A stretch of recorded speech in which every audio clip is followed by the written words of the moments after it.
BBC বাংলার অধিবেশন প্রবাহতে আপনাদের স্বাগত। আজ আপনাদের সাথে লন্ডন স্টুডিও থেকে আছি মানসী বড়ুয়া, আর ঢাকায় আমার সাথে থাকছেন আকবর হোসেন। বাংলাদেশের সর্বশেষ গুরুত্বপূর্ণ আপডেট সংবাদে আপনাকে স্বাগত। শুরুতেই সংবাদ শিরোনাম, পরে বিস্তারিত।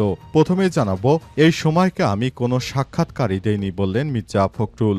ভারতীয় সংবাদ মাধ্যম এই সময়কে কোনো সাক্ষাৎকার দেননি বলে জানিয়েছে বিএনপির মহাসচিব মির্জা ফখরুল ইসলাম আলমগীর। তিনি বলেন, এই সময় ভুলভাবে আমার বক্তব্য উপস্থাপন করেছে।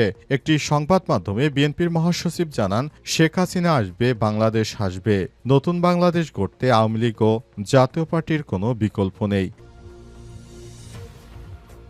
এরপর জানাবো, নিউইয়র্কে হামলা, আওয়ামী লীগের বিচারসহ ৩ দাবি এনসিপির। নিউইয়র্কে কনসাল জেনারেলের পদত্যাগসহ ৩ দাবিতে জরুরি সংবাদ সম্মেলন করেছেন জাতীয় নাগরিক পার্টি এনসিপির আহ্বায়ক নাহিদ ইসলাম। আজ জাতীয় নাগরিক পার্টির কেন্দ্রীয় কার্যালয়ে আয়োজিত সংবাদ সম্মেলন থেকে দাবিগুলো উপস্থাপন করে দলটির আহ্বায়ক নাহিদ ইসলাম।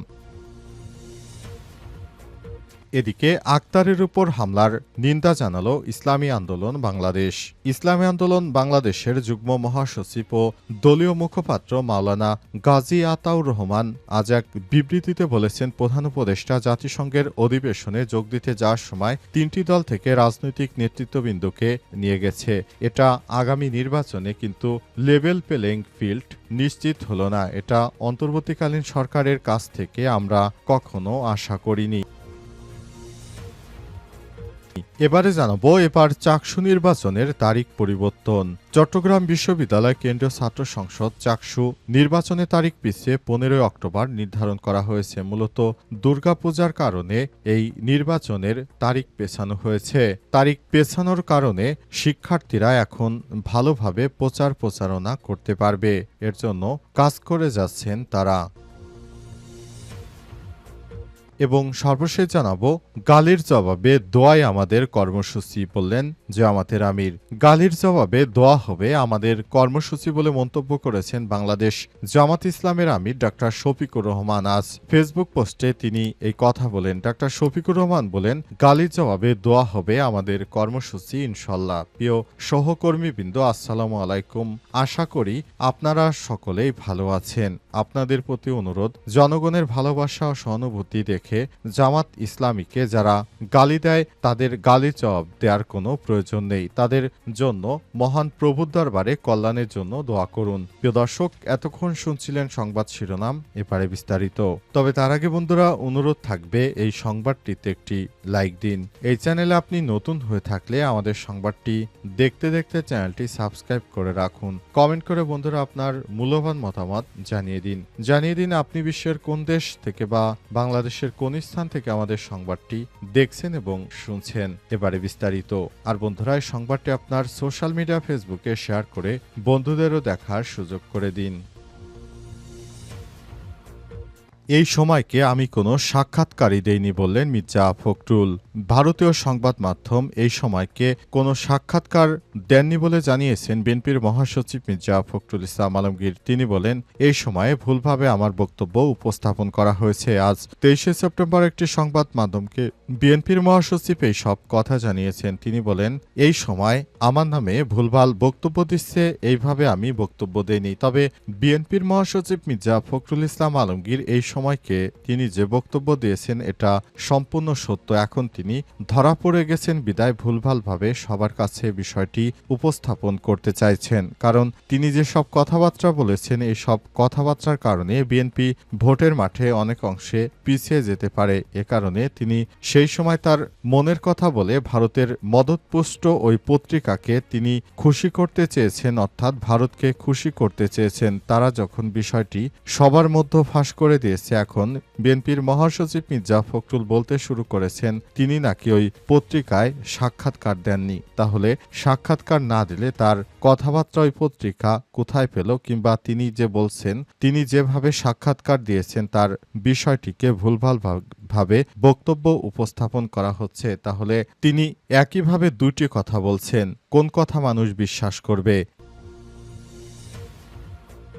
নিউ ইয়র্কে হামলা, আওয়ামী লীগের বিশ্বাস ৩ দাবি এনসিপির। নিউ ইয়র্কের কনসাল জেনারেলের পদত্যাগ ৩ দাবিতে জরুরি সংবাদ সম্মেলন ডেকেছে জাতীয় নাগরিক পার্টি এনসিপি। আজ জাতীয় নাগরিক পার্টির কেন্দ্রীয় কার্যালয়ে আয়োজিত সংবাদ সম্মেলনে দাবিগুলো উপস্থাপন করে দলটির আহ্বায়ক নাহিদ ইসলাম তিনি বলেছেন, আমাদের জাতীয় নাগরিক পার্টির সদস্য সচিব আক্তার হোসেনের উপর আওয়ামী লীগের সন্ত্রাসীরা নিউ ইয়র্কে যে বর্বরোচিত হামলা করেছে এর জন্য কোনো ব্যবস্থাই নেয়নি নিউ ইয়র্ক কনসুলেট। এ কারণে নিউ ইয়র্ক কনসুলেটের যে প্রধান রয়েছেন তাকে অবশ্যই পদত্যাগ করতে হবে, কারণ তারা যদি এই বিষয়ে ব্যবস্থা গ্রহণ করত তাহলে এটা কখনো হওয়ার বিষয় ছিল না, কারণ এই বিষয়গুলো খুবই গুরুত্ব সহকারে দেখতে হবে। অন্তর্বর্তীকালীন সরকারকে আহ্বান জানিয়ে নাহিদ ইসলাম বলেন, সরকারকে আহ্বান জানাবো দ্রুত সময়ের মধ্যে এই আওয়ামী দোসরদেরকে ক্ষমতা থেকে সরিয়ে দিন, তা না হলে ভবিষ্যতে আরও দুঃখের দিন অপেক্ষা করছে। এছাড়াও নাহিদ ইসলাম বলেছেন, বাংলাদেশটাকে সুষ্ঠু ও সুন্দরভাবে সাজানোর জন্য শিক্ষার্থীরা যে জীবন দিল, নতুন রাজনৈতিক বন্দোবস্তের যে বিষয়টিকে আনা হয়েছে সেই বিষয়টি সামনে আনার জন্যই নাহিদ ইসলাম জানিয়েছেন, আগামীর বাংলাদেশ গড়ার জন্য আমরা সবাই একসঙ্গে মিলেমিশে কাজ করতে যাই, যে বিষয়টি খুবই গুরুত্বপূর্ণ হয়ে দাঁড়িয়েছে এবং নতুন বাংলাদেশ গড়ার জন্য নাহিদ ইসলামের বক্তব্যের বাইরে যাওয়া আসলে উচিত হবে না। আক্তারের উপর হামলার নিন্দা জানালো জামাত ইসলাম এবং ইসলামী আন্দোলন বাংলাদেশ।